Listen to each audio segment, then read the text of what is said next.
ઉગરેજિયા સુરા માંડણનો અખેડો.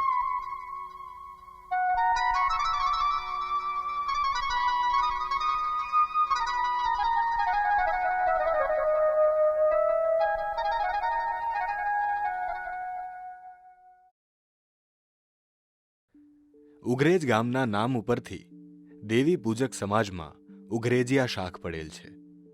આ શાખમાં માંડણ દાદા થઈ ગયા. તેઓ ખૂબ જ દેવી ભક્ત હતા. તેમના ધર્મપત્ની હરખમાં હતા. પતિ પત્ની બંને વિશ્વાસુ હતા, પણ તેઓને શેર માટીની ખોટ હતી. માંડણ દાદાની 70-80 વર્ષની પાકટ વય થઈ ગઈ, પરંતુ જેવી માતાની મરજી એમ મન મનાવી જીવન વ્યતીત કરી રહ્યા હતા. એક સમયે માંડણ દાદા અને હરખમાં નવરાશમાં બેઠા હતા. બંનેને વિચાર આવ્યો કે આપણને હવે ગઢપણ આવી ગયું છે, તો છેલ્લી વાર માતાજીને મુઠ્ઠી કણુકો દઈ દેવીને જમાડી લીધા બાદ દેહ પડે તો પછી આપણને સદગતિ મળે.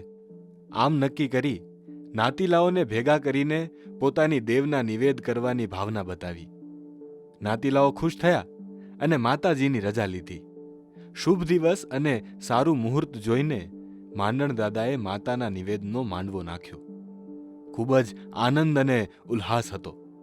ડાકના ડમકારા અને ભુવાના ખમકારા ગુંજવા લાગ્યા. માંડણ દાદાની દેવી અને સાથે નાતીલાની દેવી પણ 16 ગુજારમ કરે છે.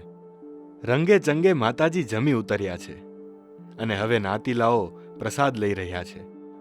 મઢની બાજુમાં માંડણ દાદાના આંગણામાં જમણની એઠ નખાયેલ છે. ત્યારે અમુક નાતીલાઓ ભરપૂર પ્રસાદ ગ્રહણ કર્યા બાદ ઓડકાર ખાતા બોલ્યા, માંડણ દાદા, તારી દેવી આ છેલ્લી વાર જમી, હવે બીજી વાર દેવી જમવાની નથી.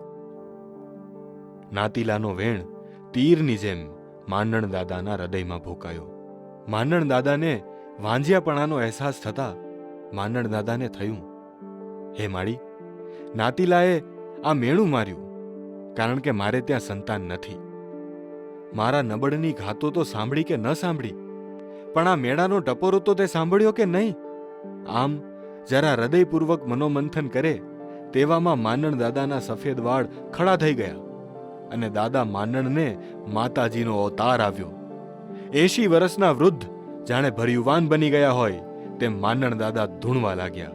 સાંભળો મારી નાયતો, આવો નબળો ટપોરો મારશો નહીં, કોઈ ઝાંખા પડશો નહીં.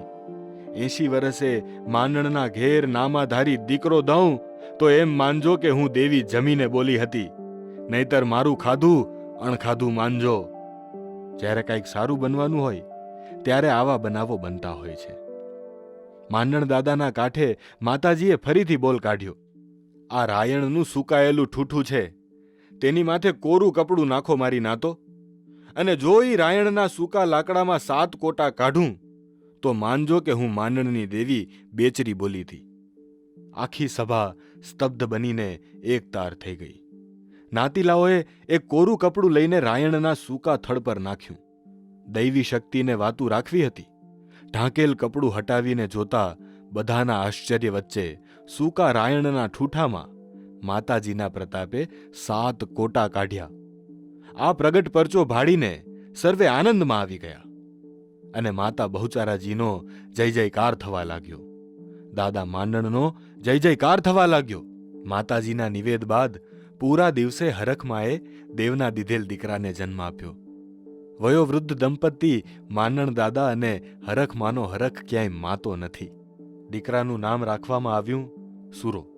ફરી વખત માંડણ દાદાએ જીતની જાતર દેવીને દીધી. ઉગરેજિયા શાખમાં આવા અનેક પરચા માતાજીએ પૂર્યા છે. ઉગરેજથી ઘણા ભાઈઓ ગામ બાળામાં આવીને વસ્યા. ત્યાંથી 52 પેઢી અલગ અલગ ગામમાં ઉગરેજિયા શાખની વસે છે. બોલો માતા બહુચરાજીની જય, બોલો સુરા માંડણ દાદાની જય. આપણા દેવી દાદા અને આપણી માતાજીઓ માટે છે, અને છતાંય આના સિવાય વધારાની વાત કરીએ તો આપણા બધા ભાઈઓએ બહેનોએ શિક્ષિત બનવું જોઈએ. એના માટે મારો એક જ શબ્દ છે, શિક્ષિત બનો, સમૃદ્ધ બનો. આભાર.